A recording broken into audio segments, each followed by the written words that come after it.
The world is divided into two hostile camps. On one side, the United States and its allies. On the other, the expanding communist bloc led by the Soviet Union and a newly communist China. After the fall of China to communism in 1949 and the Korean War in 1950, Washington feared one thing above all: the domino effect.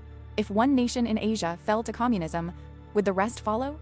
The battleground of the Cold War was shifting to Southeast Asia, and a new alliance was about to be born.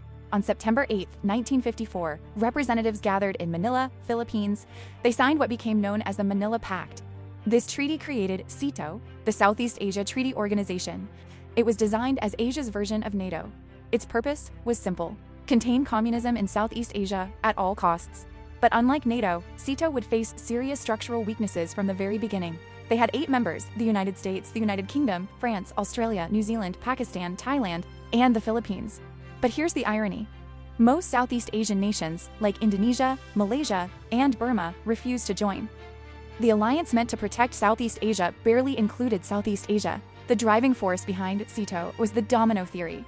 American leaders believed if Vietnam fell to communism, Laos would fall, then Cambodia, then Thailand, then beyond. After the French defeat in Indochina in 1954, fears intensified.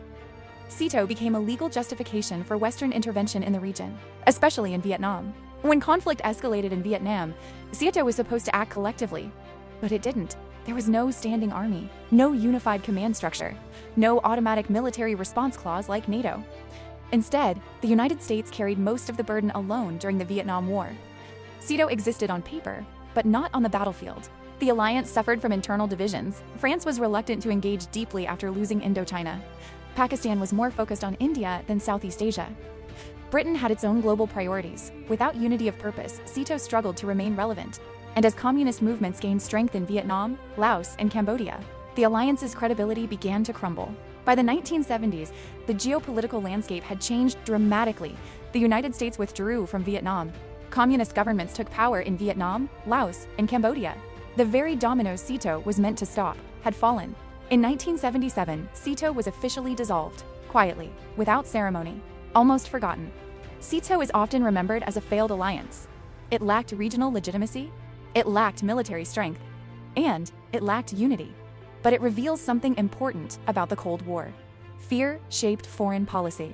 Alliances were built not always from strength, but from anxiety. Seato may have disappeared, but its story still echoes in modern security alliances across Asia today. History does not repeat, but it always watches. Thanks for watching Geopolitical Crossroad.